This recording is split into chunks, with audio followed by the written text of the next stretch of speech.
10월 달은 종교개혁의 달입니다. 1517년 10월 31일 마르틴 루터가 종교를 개혁을 단행했습니다. 당시 중세 교회의 타락의 도를 넘었습니다. 중세 교회였던 가톨릭이 온갖 부패와 타락으로 병들어 갔습니다. 특히 거대한 베드로 성전을 보수하면서 속죄권을 팔았고 또 고행을 강조했습니다. 이때 많은 핍박을 당하면서 종교개혁자들은 5대 솔라를 외쳤습니다. 중세교회가 타락하고 부패했을 때 종교개혁자들이 일어났습니다. 그리고 그들은 오직 하나님 말씀으로 돌아가야 산다.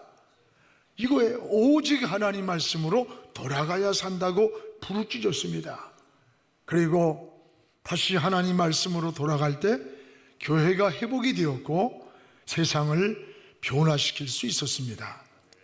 지금 이 시대가 다시 종교개혁이 필요한 시대라고 말합니다. 도덕과 윤리가 걷잡을 수 없이 붕괴되고 있습니다. 성한 것 없이 한국교회가 상처나 있고 민족을 회복하는 것을 어떻게 해야 될 것인가에 분열과 갈등으로 치닫고 있습니다. 한 가지의 해답은 오직 하나님 말씀으로 돌아가자는 거예요. 본질로 돌아가는 것이 길이라는 겁니다.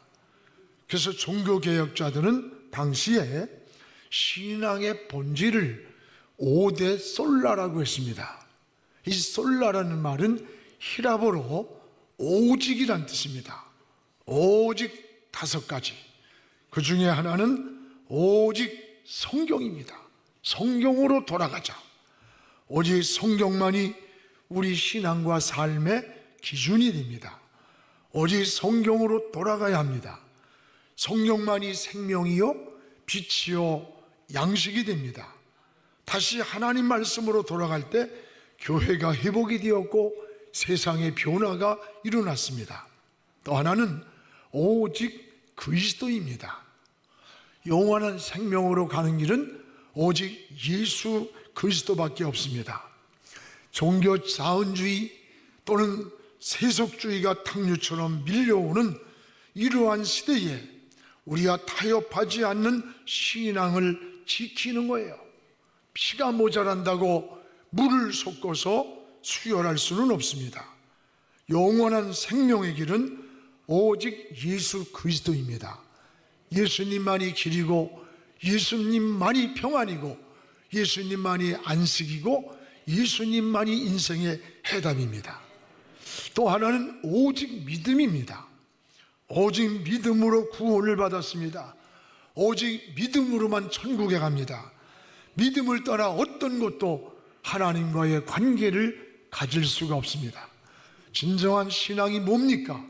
오직 믿음으로 바라보고 믿음으로 말하고 믿음으로 행동하는 것, 이게 바로 믿음입니다. 우린 다음 세대의 비전도 오직 믿음으로 준비를 해야 합니다. 또 하나는 오직 은혜라고 말합니다. 솔라 그라티아라고 합니다. 오늘도 우리는 하나님 은혜로 살고 있음을 고백해야 됩니다. 한국교회가 부흥한 것, 이 민족의 모든 축복도 하나님의 은혜라고 말해야 합니다. 나라를 36년 동안 뺏겼습니다. 그리고 전쟁으로 폐허가 된 최하위 빈민국에서 불과 몇십 년 사이에 지금 우리는 경제 쉽게 강국이 되었어요. 이걸 하나님의 은혜라고 말해야 합니다. 또 하나는 오직 하나님께 영광입니다. 솔리데오 글로리라 이렇게 말합니다. 하나님의 영광을 하나님 받으시려고 우리를 지었다고 했습니다. 그러므로 오직 우리는 어떻게 사는 것이냐? 삶의 목적이 하나님 영광이 되어야 합니다. 하나님의 영광을 돌리며 사는 거예요. 이 개혁자들이 가장 귀하게 여긴 성경 구절이 로마서 11장 36절입니다. 우리 한번 같이 읽겠습니다. 이는 만물이 주에게서 나오고 주로 말미암고 주에게로 돌아감이라. 그에게 영광이 세세에 있을지어다. 만물이 주에게서 출발했고 주님을 통하여 이 땅이 이루어지고 주님께로 다시 돌아간다. 시작도 과정도 마침도 주의 손에 있다는 거예요. 그래서 그에게 영광이 세세토록 있기를 원해야 된다는 겁니다. 할렐루야. 이게 개혁주의자들이 가장 소중하게 여겼던 성경 구절이에요. 오늘 여러분, 오직 성경, 오직 예수 그리스도, 오직 믿음, 오직 은혜, 오직 하나님께 영광, 이걸 5대 설날하래요. 이것은 신앙의 본질이에요. 이걸 가지고 종교개혁자들은 부패하고 타락하던 교회, 그 시대를 변화시킨 본질이 되었습니다. 지금 우리는 종교개혁의 이 근본 정신으로 돌아가야 되는 거예요. 그리고 다음 세대에 물려줄 이 길갈의 기념비라고 합니다. 길갈의 기념비와 같은 복음 통일 시대를 개혁주의 생명운동으로 우린 준비해야 되는 거예요. 이게 우리의 신앙입니다. 오늘 말씀은 유다의 4대 왕 여호사밧에 대한 사건입니다. 여호사밧은 하나님과 동행한 사람이요 또 종교개혁을 단행한 사람입니다. 외적으로는 산당을 부숴버리고 아세라 목상을 찍어냈습니다. 또 내적으로는 여호와의 율법으로 온 나라가 하나님의 말씀으로 흥왕했던 시대가 바로 이 여호사밧이 살던 시대였습니다. 하나님은 이런 여호사밧과 동행을 했습니다. 그리고 그 시대에 정치적으로 군사적으로 부강한 축복을 하나님이 그에게 내려줬습니다. 이런 축복의 원동력은 바로 신앙의 본질, 이 신앙의 본질을 회복하는 종교개혁에서 시작되었다는 것을 알 수가 있습니다. 여러분, 개혁이란 말이 뭡니까? 개혁이란 본질을 회복하는 거예요. 무너진 것을 다시 일으키는 거예요. 여러분도 이런 여호사밧의 신앙을 오늘 이 아침 본받기를 주의 이름으로 축원합니다.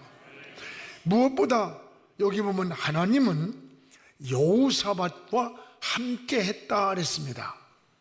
오늘 함께라는 말을 주목해 보십시오. 우리 3절을 우리 다 같이 한번 읽겠습니다. 여호와께서 여호사밧과 함께 하셨으니, 이유는 뭐예요? 이는 그가 그의 조상 다윗의 소음길로 행하였고 두 번째는 바알들에게 구하지 아니하였다. 하나님은 여호사밧과 함께 했다 그랬어요. 그 이유가 뭘까?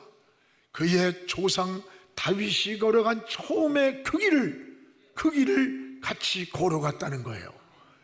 믿음의 길, 신앙의 길. 그리고 어렵고 힘들 때에 바알에게 도움을 요청하지 않았다. 세상을 향해서 눈을 돌리고 그곳에서 힘을 얻길 원하지 않았다는 거예요. 이런 여호사밧을 하나님은 축복해 주신 거예요. 오늘 함께라는 말을 우리가 생각해 봅시다. 여러분, 하나님이 함께 한다는 것보다 더 큰 은혜가 어디 있겠어요? 함께하는 하나님이 함께하면 두려울 게 어디 있습니까? 힘들 때, 외로울 때, 때로는 지치고 낙심될 때 하나님이 나와 함께 하심을 경험할 때 가장 큰 위로가 돼요. 가장 큰 힘이 되고 용기가 되는 겁니다. 인생을 살다 보면 때로는 아무리 믿음으로 산다고 해도 지칠 때가 있어요. 탈진될 때가 있고 힘들 때가 있습니다. 전에 선교지에서 만난 그 조태현 선교사의 네버 엔딩이라고 하는, 다시 말하면 결코 끝나지 않았다. 네버 엔딩, 나의 사명은 결코 끝나지 않았다 라고 하는 고백에 큰 감동을 받았습니다. 그는 사역을 하다가 극심한 스트레스 속에서 신체 리듬이 망가져서 며칠 또한 소변이 나오지 않더니 먹물 같은 소변이 나오더래요. 치아가 다 치솟아 올라가지고 어금니를 빼야 하는 탈진 속에서 모든 의욕을 잃고 차라리 내가 죽는 게 내게 인생이 가장 행복하다라는 생각밖에 없더래요. 그래서 자살하려니 지옥에 갈 것 같고, 그래서 그는 죽으려고 삼권마을을 찾아갔습니다. 삼권마을은 미얀마, 라오스, 중국, 태국 이 국경지대에 메콩강이 흘러요. 그리고 거기에는 미얀마 반군들이 마약을 거래하는 우범지대가 삼권마을이에요. 여기는 어느 나라 정부도 통제가 안 되는, 통제가 되지 않는 곳으로 낮에도 서로 죽이는 총성 소리가 나는 거예요. 이런 삼권마을을 찾아간 거예요. 내가 이곳에서 죽으면 나를 바라보는 사람들을 실망시키지 않을 것이고, 또 하나는 내가 순교자로 남을 것이라 생각을 하면서, 내가 저들이 나를 죽이면 그 시체를 저 메콩강에 던져버리면 어디든가 떨어져 가겠지. 그러면서 그 메콩강을 바라보며 한없이 울고 있었답니다. 그런데 한나절이 지나도 오후가 되어도 자기를 죽이는 사람이 나타나질 않는 거예요. 그는 탈진한 몸으로 주저앉아서, 하나님, 나는 더 살고 싶지 않아요. 내가 죽을 수도 없어요.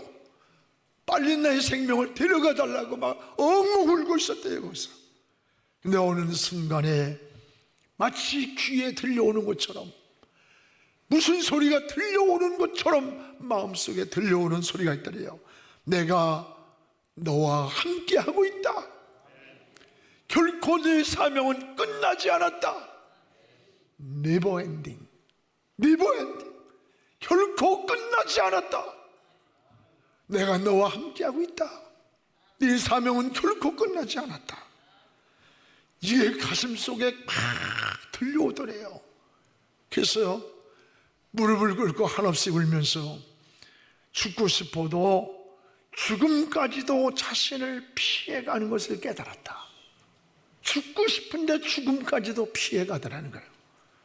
그리고 하나님이 나와 함께 하신다는 이 주의 음성을 듣고 너무 감동이 되어서 다시 일어나서 용기를 가지고 내려왔노라고 하는 그 은혜의 고백을 들으면서 같이 눈물을 흘리며 울었어요. 그렇습니다. 지금 그는 부족들을 섬기는 선교센터를 크게 이루었어요. 그리고 인재를 양성하는 그런 국제학교를 만들고, 또 은퇴자들을 위한 비즈니스 센터를, 선교를 굉장하게 이루었어요. 우리 가신 분들도 알 거예요. 여러분, 하나님이 나와 함께 하신다. 오늘 하나님은 여호사밧아, 내가 너와 함께하고 있다라는 거예요. 이거보다 더 큰 은혜가 어디 있겠어요. 바로 하나님은 여호사밧에게 내가 너와 함께하고 있다. 중요한 것은 하나님이 함께하신 이유가 있어요. 여기 3절에 보니까 여호사밧은 다윗과 같이 처음 길을 걸어갔다는 거예요. 처음 길을 걸어갔다. 우리 3절을 다시 한번 읽겠습니다. 여호와께서 여호사밧과 함께 하셨으니 이는 그가 그의 조상 다윗의 처음 길을 행하여 바알들에게 구하지 아니하고. 여기 보니까 여호사밧이 하나님이 왜 함께 했느냐? 여호사밧은 그의 조상 다윗의 처음 길을 걸어갔다는 거예요. 조상들이 걸어간 이 처음 길이 어떤 길일까요? 이것이 믿음의 길이에요. 신앙의 길이었어요. 하나님 중심한 길이었어요. 골리앗이 다가올 때에 가진 것 없어도 여호와의 이름을 붙잡고 골리앗과 싸우러 나갔던 이 다윗의 신앙의 길, 믿음의 길을, 그 처음의 길을 여호사밧도 그 길을 따라갔다는 거예요. 그 사람과 하나님이 함께했다는 말입니다. 그러면서 하나님께서 이런 축복을 주십니다. 5절에 하나님은 여호사밧의 손에서 나라를 견고하게 지켜주신다는 거예요. 우리 5절을 우리 같이 한번 읽어보겠습니다. 그러므로 여호와께서 나라를 그의 손에서 견고하게 하심에 유다 무리가 여호사밧에게 예물을 드렸으므로 그가 부귀와 영광을 크게 떨쳤더라. 여기 보세요. 처음 다윗이 걸어간 믿음의 길, 신앙의 길, 선진들이 걸어간 그 길을 흔들리지 않고 걸어갈 때 하나님께서 나라를 그의 손에서, 여호사밧의 손에서 견고하게 흔들리지 않게 붙들어 줬고, 그리고 부귀와 영화를 크게 누리도록 떨치게 해줬다는 거예요. 사랑하는 여러분, 이때가 언제입니까? 여호사밧이 나라를 다스리고 있는 그 기간에 하나님의 손이 견고하게 붙들어주고 부귀 영화를 그에게 복을 줬다는 거예요. 이 기간 동안 하나님이 나라를 견고하게 축복해 주신 거예요. 다스리고 있는 여호사밧이 하고 있는 그 기간에 믿음의 조상들이 걸어갔던 믿음의 길, 신앙의 길을 걸어갔기 때문이에요. 바로 여러분, 이게 신앙이에요. 바로 이게 믿음이에요. 우리도 우리 믿음의 선진들이 걸어간 여호와의 길을 걸어가야 돼요. 믿음의 길을 걸어가야 되는 겁니다. 여러분, 초대교회 성도들을 보세요. 신앙을 생명같이 여기며 살았습니다. 순교자 열전이라고 하는 책에 보면 우리 기독교 초기에 많은 사람들이 순교를 당했습니다. 그 핍박과 순교를 당하면서도 신앙이 변질되질 않았어요. 예수 믿는다는 한 가지 때문에, 예수 믿는다는 한 가지 때문에 집을 빼앗기고 직장을 빼앗겼어요. 그뿐이 아니에요. 저 절두산에 가면요, 망나니들이 칼을 휘둘르면서 수없는 사람의 목을 치는 거예요. 그러면 다음 죽음의 순서를 기다리면서 거기에 기다리고 있는데, 너 예수 안 믿는다 한마디 하면 살려주겠다고 했는데 주님을 배반하지 않고 죽음의 줄에 서서 목을 내민다는 거야. 여러분, 그리고 목이 떨어져 피를 다 흘린 그 얼굴에는 두려움과 공포의 모습이 아니라 피가 다 빠진 얼굴이 편하고 미소를 짓고 있다는 거예요. 이들이 바로 믿음의 사람들인 거예요. 신앙의 사람인 거예요. 여러분, 이것이 오늘 1천만의 기독교인으로 우리에게 열매를 맺은 거예요. 또한 여호사밧은 여기 보면 전심으로 여호와의 길을 걸었다. 다윗이 걸어간 처음의 길을 따라갈 뿐 아니라 여호와의 원하는 길을, 하나님이 원하는 길을 걸었다는 거예요. 오늘 6절입니다. 우리 같이 읽겠습니다. 그가 전심으로 여호와의 길을 걸어 산당들과 아세라 목상들도 그 제거하였더라. 전심으로 여호와의 길, 이 길을 걸어갔다는 거예요. 오늘 여호와의 길이 어떤 길일까요? 여기에 당시에 여호사밧은 여호와의 길을 걸었다는 말은 두 가지예요. 하나는 외적으로 산당을 때려 부수고 하나님이 기뻐하지 않는 우상들을, 목상을, 아세라를 찍어버리는 거예요. 하나님이 기뻐하지 않는 것을 단호하게 제거하는 거예요. 이것이 여호와의 길이었어요. 여러분, 우리도 마찬가지예요. 인생을 살아가면서 하나님의 길이 어떤 길인지, 하나님이 기뻐하지 않는 길은 멈춰야 돼요. 기뻐하지 않는 것은 그것을 중단해야 돼요. 하나님이 기뻐하는 길을 목숨 걸고 따라가야 되는 거예요. 이것이 하나님의 사람이 걸어가는 여호와의 길이라는 것을 기억하시기를 바랍니다. 이런 여호사밧이 하나님과 함께했던 여호와의 길을 간 사람이라는 거예요. 오늘 여러분도 이런 신앙의 길, 믿음의 길, 여호와의 길을 혼돈되고 세상 풍조가 요란한 이 시대에 하나님을 바라보고 십자가를 바라보고 우리도 여호사밧처럼 여호와의 길을 걸어가는 믿음의 사람이 되기를 주의 이름으로 축원합니다.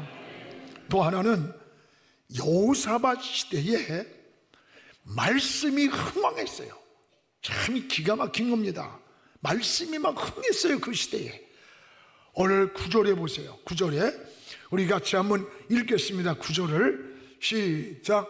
그들이 여호와의 율법책을 가지고 유다에서 가르치되 그 모든 유다 백성들로 두루 다니게 백성을 가르쳐. 지우지 마세요.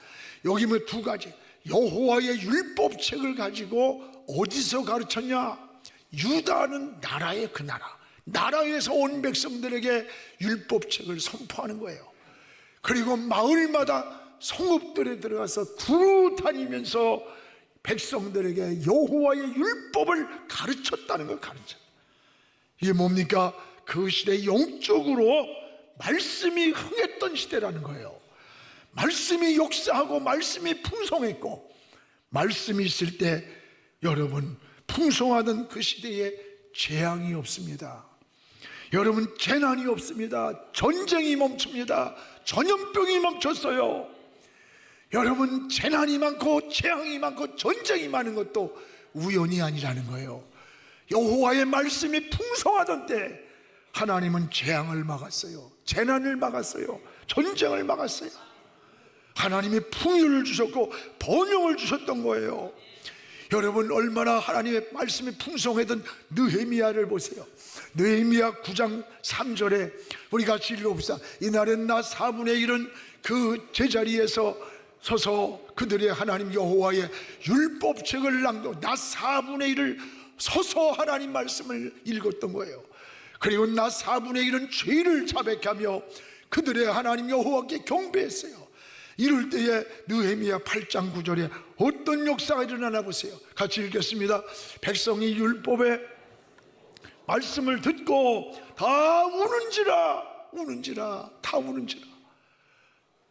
여러분 하나님 말씀을 듣고 백성들이 감동이 되어서 다 울었어요. 그때에 52일 만에 수십 년 동안을 회복하지 못한 여러분 느헤미야는 52일 만에 무너진 성벽을 재건했어요. 놀라운 역사예요.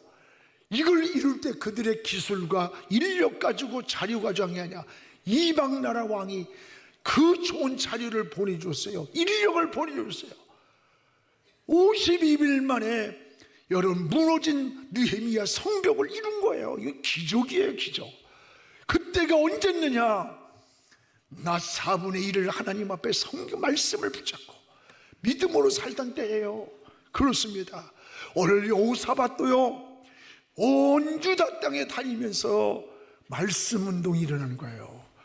고을마다 여러분 말씀을 가르치는 거예요. 이게 하나님의 역사를 이루는 비결이었다는 거예요. 사랑하는 여러분, 오늘 말씀 운동이 일어날 때 하나님의 역사가 일어났다는 것을 깨닫기를 축원합니다.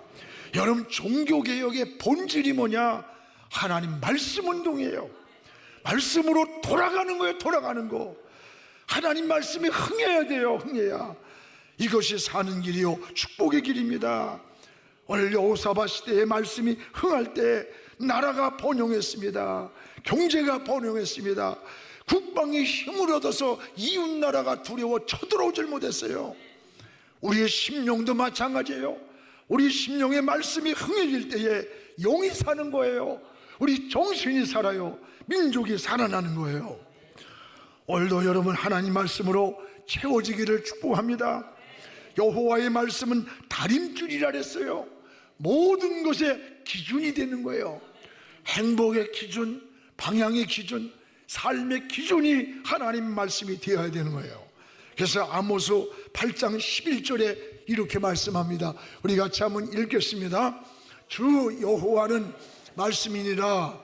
보라 날이 이를지라 내가 기근을 땅에 보내리니 양식이 없어 주림이 아니고 물이 없어 가람이 아니고 여호와의 말씀을 듣지 못함이 기갈이라. 우리가 양식이 없어서 배고픔이 아니고 물이 없어서 갈증이 아니라 여호와의 말씀을 듣지 못하기 때문에 은혜가 말리고 은혜가 거쳐서 말씀이 들어오지 않고 듣지 못하니까 영혼이 기갈이 오더라는 거예요. 그렇습니다. 오늘 사랑하는 여러분, 우리는 말씀이 고갈되면 영혼이 곤고해져요. 여러분, 말씀이 내 감동이 무뎌져요. 이 영혼의 말씀이 고갈되면 분별력이 없어지고 하나님의 음성에 귀를 경청하질 않아. 이때부터 신앙이 가라앉습니다. 영혼이 황폐해지기 시작해요. 그때부터 여러분, 신앙생활하면서도 세상 근심, 걱정, 염려가 우리 마음을 온통 엉겅퀴처럼 뒤덮는 거야. 왜 예수 믿으면 그렇게 근심이 많아? 신앙생활하면서 왜 이렇게 염려, 불안, 걱정이 많아요? 신앙이 뭐예요? 믿음이 뭐예요? 우리의 염려, 근심을 하나님께 기도하며 맡기는 거 아닙니까? 맡기고 평안을 얻어야지. 세상 사람들과 다른 게 뭡니까? 다른 게 여러분, 내 영혼에 말씀이 풍성해야 돼. 말씀이 풍성해 와야 돼. 그래야 여러분, 영의 눈이 떠져요. 귀가 열려요. 입이 열려요. 신앙의 힘을 얻어서 세상을 이기고 죄를 이기고 환경을 이기고 승리하는 거예요. 오늘 여러분, 말씀이 흥왕했던 여호사밧과 하나님이 함께 했어요. 나라가 번영했어요. 경제 국방의 힘을 얻어 강대국이 되었던 거예요. 또 하나, 여기 말씀이 흥왕할 때 여기 보면 하나님은 여호사밧을 축복하기 시작해요. 놀라운 겁니다. 우리 10절을 같이 읽겠습니다. 여호와께서 유다 사방의 모든 나라에 두려움을 주사 여호사밧과 싸우지 못하게 막아줬다는 거예요. 지우지 마세요. 오늘 여러분, 이거 보세요. 하나님께서 유다 사방의 적들이 얼마나 많은지 몰라. 마치 우리나라가요, 강대국들에 둘러싸여 있잖아요. 이와 같을지라도 하나님께서 두려움을 줬다는 거야. 두려움. 그래서 여호사밧과 싸우지 못하게 막아줬어요. 보이지 않는 하나님의 손이 막았어요. 방패가 되어주었어요. 그렇습니다. 하나님께서 주변국들에게 두려움을 줘서 건들지 못하게 막았다는 거예요. 여러분, 하나님이 막아줘야 합니다. 하나님이 지켜줘야 합니다. 우리의 경험도 여러분 있어도 실패할 때가 있고, 건강관리 아무리 잘해도 병들 때가 있어요. 눈이 어두워서 사고 나는 것만 아니에요. 지식이 부족해서 사기당하는 거 아니에요. 하나님이 방패가 되어줘야 돼요. 여호사밧처럼 하나님이 방패가 주시고 여러분의 인생을 지켜주시기를 주의 이름으로 축원합니다.